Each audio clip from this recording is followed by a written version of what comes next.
What?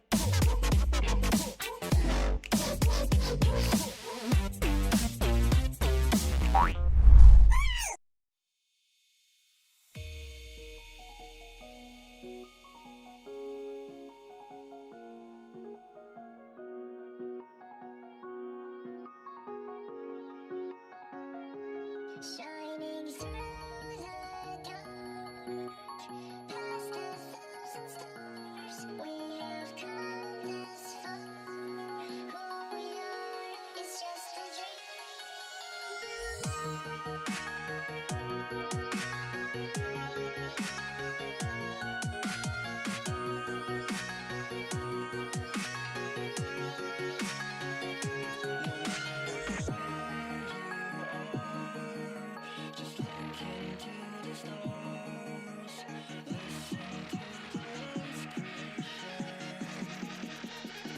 but he's just going to wander over here, doesn't use the blast cone, and is going to get rid of that Spire as now Clid knows. This is terrible. No more Spire for that attack speed, and is just going to get bopped out of this one. A lot of damage as well. 4-minute mark, another headbutt. Pulv is Teddy. Gonna have to get devoured. Regurgitate will come in here as effort. Taking a while to throw him out, but it's a decent stun there with the trample from Senin. Now they're turning it though, Teddy. A lot of DPS, remember, on this Varus. Available for Khan around this lane as Hemoplague has to come out as Keen has been winning trades here. SKT is trying to keep the map predictable. So far, the game state suits them. Yeah, well, we're looking for a gank. Effort is here, though. Headbutt Pulv onto the Renekton, but Kuldameek with full rage is going to get him back up to pretty high health. There's the Impale, though. Dread has been spotted out immediately. Goes into the stasis, and there's the ult from the Kiana. The supremacy we've been waiting for the first blood, as Senin's getting it turned on, but has the ultimate available. As Shelly's been started, everyone has converged.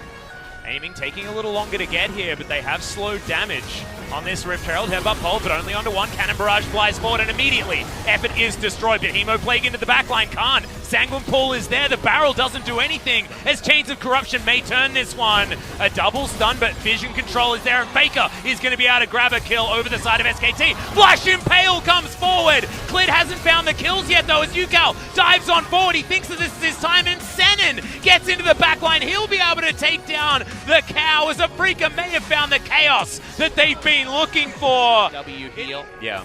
Later in the game, top side. Yep, Hemoplague comes in as, okay, Tides of Blood going to turn it. He's still got the Sanguine Pool, remember, guys, and uses it to dodge the body slam. Barrel comes down to get rid of Clid. Dread surviving for the moment, and there's the Cannon Barrage, but Aiming taking so much damage on the bottom end. Against an AD opponent with TP.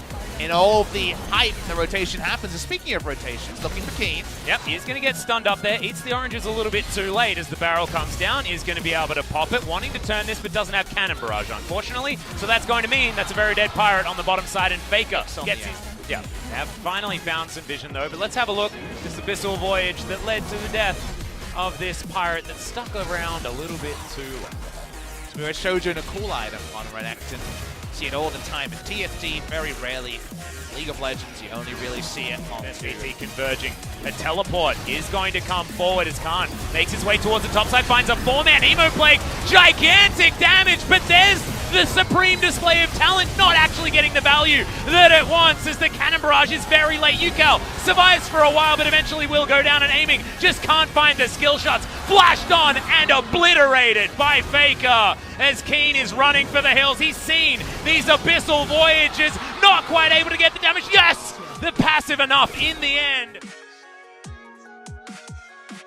Watching the flanks says no one was watching for Vladimir. In he rolls, and the moment the Hemoplague hits 4, you know it's going to be a victory for SKT. Yep, absolutely no way the Dread could do anything. The headbutt Pulv is fantastic from Senin. So far has leveled up his performance on this this Alistar, but just couldn't quite find the fight, and SKT just, they lined up the dominoes and knocked them down, much like this practice team has been able to do so many times in the past. Now, I don't believe they would have been able. Yep, you put a global ultimate out of Keen as well on top of that, but here's the flash from Yukao having to be used defensively, gets stunned into the wall. That Supreme display of talent was good. Edge of Night does give a shield, and that means that Khan. A lot of incremental defensive itemization. All right, Dread just going to get pounced on there by Faker as Baron gets very angry.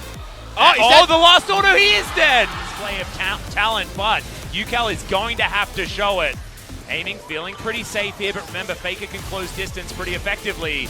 He's taking a lot of damage, though. SKT with 5 members now in the area. Afrika looking like they will be trying to fight.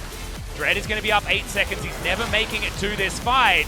As Chains of Corruption comes down, UCal diving into the backline, gets himself the supreme display of talent, but the explosion not quite big enough. Faker is going to go down, though. Is now aiming, getting turned on. The Hemoplague's huge. The last Tides of Blood going to be enough. Double kill coming in for Khan. He threaded those abilities just fine. And SKT will take the Baron and a huge advantage in game number 1. Here comes Dread, front row to see the bad news. He's re-engaging. That is a 3-man body slam as Khan into the Sanguine Pool. It's not even going to die. Guarantees SKT the game 1 victory. Here's the closer. Here's the replay of how it all started. Faker just says that's a lot of autos onto a turret, and it was a nice assist coming through from Skarner. He's the one who actually started up the Baron, but this should have been easy. Zhonya's, like, it feels bad to Zhonya's in that spot, and there's a chance you die anyway, but if you do die, you ain't got no unsealed spellbook, so Baron becomes hard. And what you'll notice about SKT, they weren't rushing down the Baron. They knew how long it would take Gragas to get back. They were just focusing on, hey, when this assassin over the wall, and when she comes in, damn, do we have some crowd control to bring her down. Yep, they dealt with it very, very nicely. We're going to see in the picture-in-picture, I believe Khan just soloing down the Ocean Drake, as this was a real tilter for the Afrika players. I mean, Khan surviving on about control of at least second place. Yep, they're guaranteed making it in there. As Khan not going to be so lucky just yet. Remember, holding onto the pool for a long time. He wanted to kill Dread, who this time finds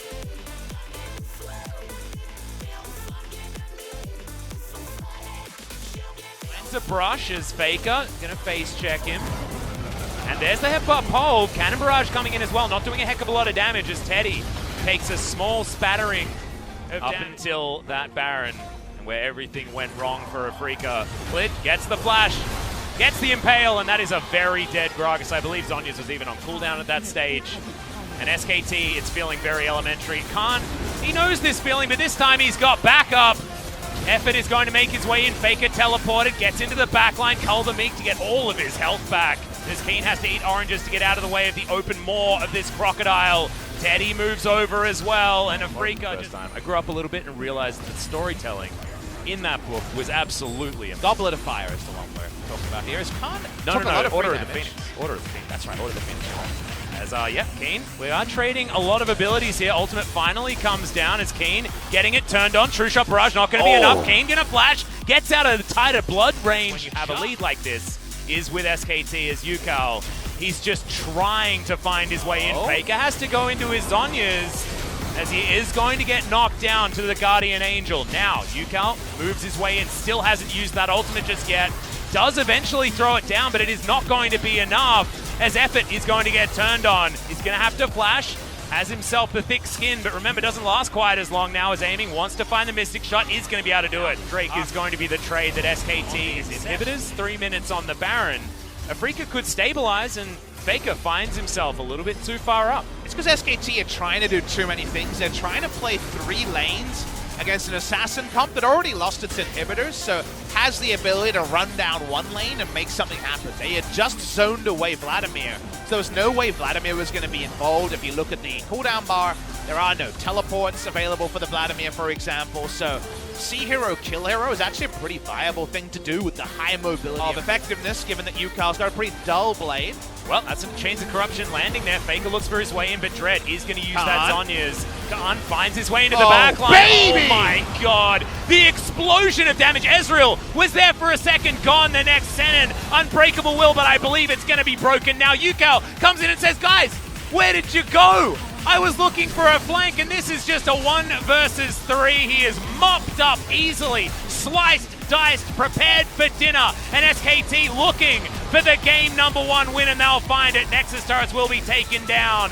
Afrika, they found that surprise Baron at the end, but not quite enough as the Nexus explodes, and SKT, 1 more, and they'll be moving on to face Sandbox in the next round. Not a flawless performance by SKT, but an effective one where we looked at their draft and said, this is the sort of draft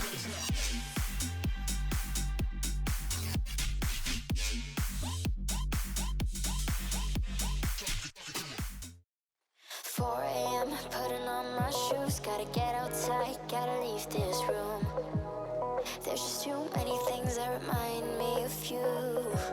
The empty streets light up a neon sign, always giving me some peace of mind.